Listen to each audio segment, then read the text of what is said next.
Jayasena, 3 mitos mengerikan di pantai selatan Jawa, ternyata ini fakta sainsnya.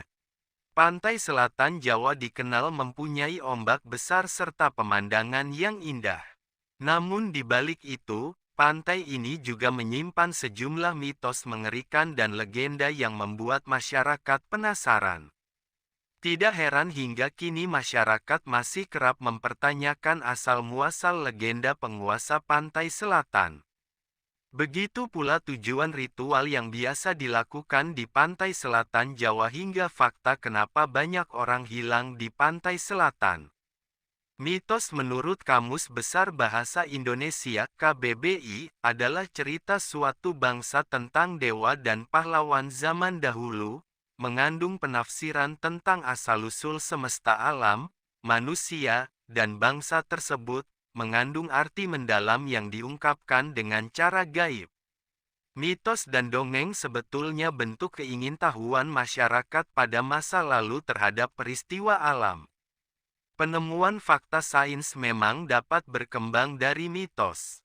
Kadang sains dapat berkembang dari mitos, kata Deputi Bidang Ilmu Pengetahuan Kebumian LIPI, Zainal Arifin.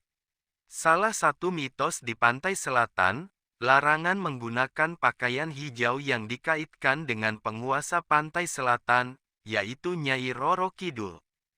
Namun, ternyata ada fakta sains terkait larangan ini.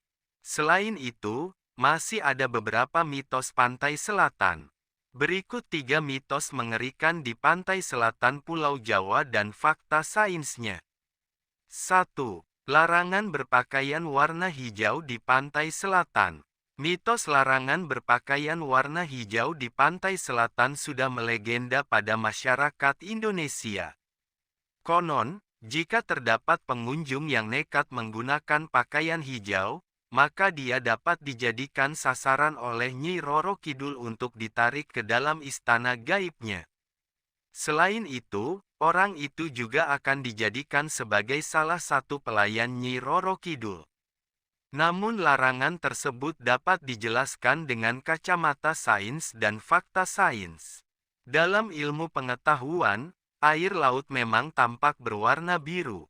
Tetapi dasar laut yang terdiri atas karang, rumput laut, hingga pasir yang terkena sinar matahari akan membuat air laut berubah terlihat keruh hingga berwarna kehijauan.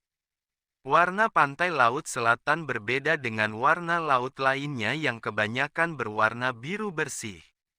Pantai selatan didominasi oleh ombak laut yang tinggi, serta besar dengan didominasi warna hijau. Maka ketika ada pengunjung yang terseret ombak serta menggunakan pakaian hijau, hal ini tentu akan menyulitkan tim SAR dalam pencarian. 2. Pantai selatan menyebabkan banyak orang hilang. Pantai selatan Jawa dikenal sebagai pantai yang berbahaya. Di pantai selatan sering kali orang hilang ketika berenang di laut. Masyarakat meyakini bahwa hilangnya pengunjung tersebut karena Nyai Roro Ratu Kidul. Namun, fakta kenapa banyak orang hilang di pantai selatan ini dapat dijelaskan oleh ilmu pengetahuan. Dunia sains mengenal adanya fenomena yang disebut sebagai rip current atau arus pecah. Arus yang mematikan ini dapat ditemukan di laut dengan ombak besar seperti di pantai selatan Jawa. Arus pecah dapat terjadi akibat 2 gelombang atau lebih yang bertemu serta menerjang bibir pantai. Melansir Jurnal Oseanografi pada 2015 yang diterbitkan oleh Universitas Diponegoro, rip current bergerak dari pantai menuju laut dan dapat terjadi setiap hari dengan kondisi bervariasi, mulai dari kecil hingga paling berbahaya. Rip current dalam kondisi paling bahaya dapat menyeret orang ke tengah laut. Ombak rip current lebih mematikan 10 kali lipat karena dapat mengintai manusia secara tak terlihat. Rip current mempunyai arus yang super kuat dan cepat. Kecepatannya dapat mencapai 29 km per jam atau 8 meter per detik. Apabila seseorang masuk serta terjebak dalam rip current, maka orang tersebut akan sulit diselamatkan. 3. Mitos Nyi Roro Kidul. Laut Selatan selalu dihubungkan dengan keberadaan Nyi Roro Kidul. Mitos ini melegenda dalam kehidupan masyarakat yang mempercayai bahwa Nyi Roro Kidul merupakan penguasa Laut Selatan.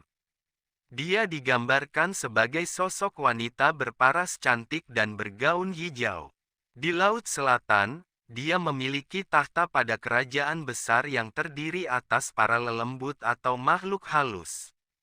Berbagai ritual kerap dilakukan warga di sekitar pantai selatan sebagai ungkapan terima kasih kepada Nyi Roro Kidul. Terkait mitos Nyi Roro Kidul, memang belum ada penjelasan ilmiah yang dapat mematahkan kisah tersebut. Namun, sebuah penelitian mampu menjawab kejadian gelombang besar yang konon terjadi di Laut Selatan dan ada hubungannya dengan Nyi Roro Kidul. Dikisahkan, Panembahan Senopati yang merupakan pendiri kerajaan Mataram Islam pergi mencari bantuan ke penguasa Laut Selatan serta penguasa Gunung Merapi, ketika kerajaannya akan diserang oleh kerajaan Pajang. Bantuan tersebut pun direstui. Gunung api meletus dan mengalirkan lahar hingga menggagalkan rencana pasukan kerajaan Pajang. Panembahan Senopati juga mendapat dukungan dari Nyi Roro Kidul. Berdasarkan babat Tanah Jawi, sebelum mendirikan kerajaan, Panembahan Senopati melakukan semedi.